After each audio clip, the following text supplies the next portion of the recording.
आलसी लड़के की कहानी।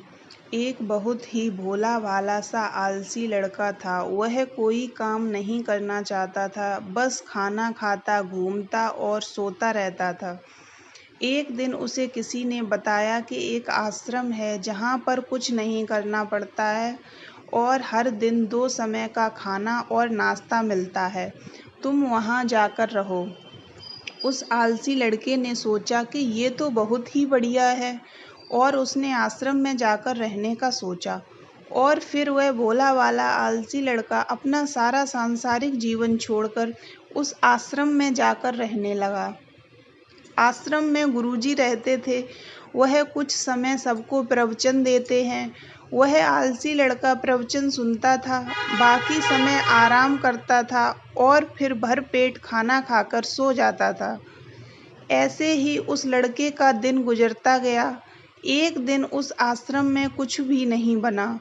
नाश्ते के समय नाश्ता नहीं मिला। उसने सोचा नाश्ता नहीं मिला, भोजन तो मिलेगा। अब भोजन के समय भी उसे भोजन नहीं मिला।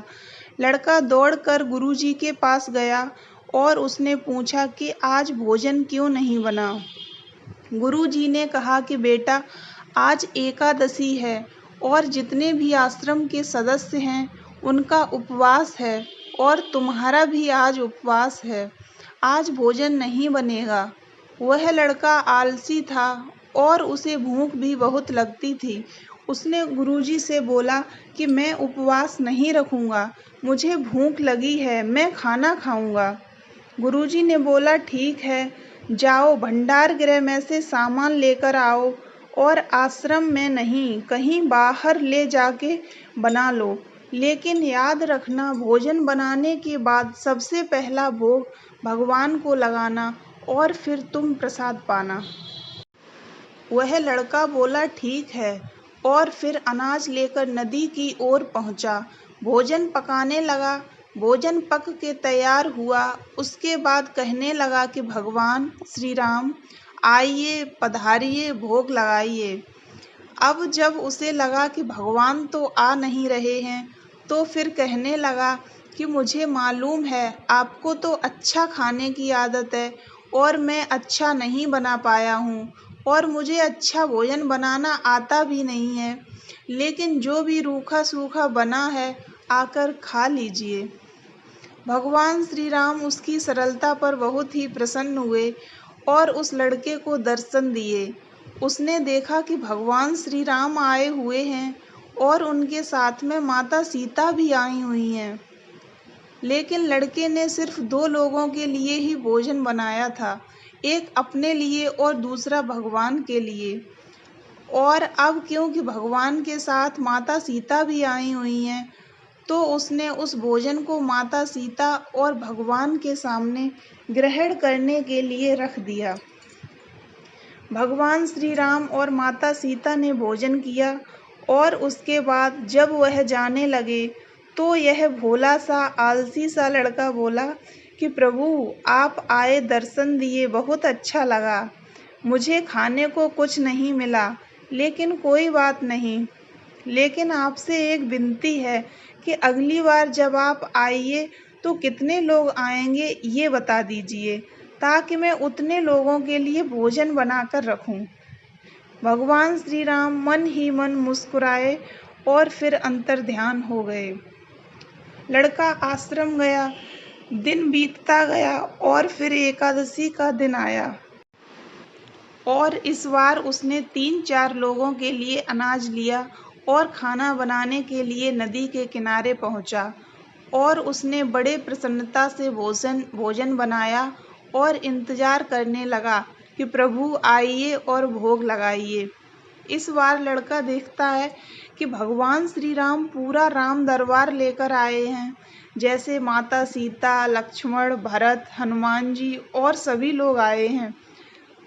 लड़के ने 3-4 लोगों का भोजन बनाया था और इस बार भी भोजन कम पड़ गया। लड़के ने निराश होकर भोजन को प्रभु के आगे रख दिया। उन्होंने भोजन किया और फिर चले गए और इस बार भी लड़का फिर से भूखा रह गया। अब लड़का फिर आश्रम गया। दिन बीतता गया और फिर एकादशी का दिन आया और इस बार गुरुजी से कहने लगा कि गुरुजी मुझे इस बार थोड़ा ज़्यादा अनाज चाहिए। गुरुजी सोचने लगे कि यह इतने सारे अनाज का करता क्या है, कहीं इसे बेचता तो नहीं है। फिर उन्होंने सोचा कि ठीक है, भूख से परेशान रहता है, खा लेता होगा।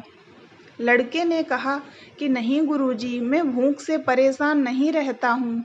प्रभु के साथ बहुत से लोग आते हैं, उनको भी तो भोजन कराना पड़ता है।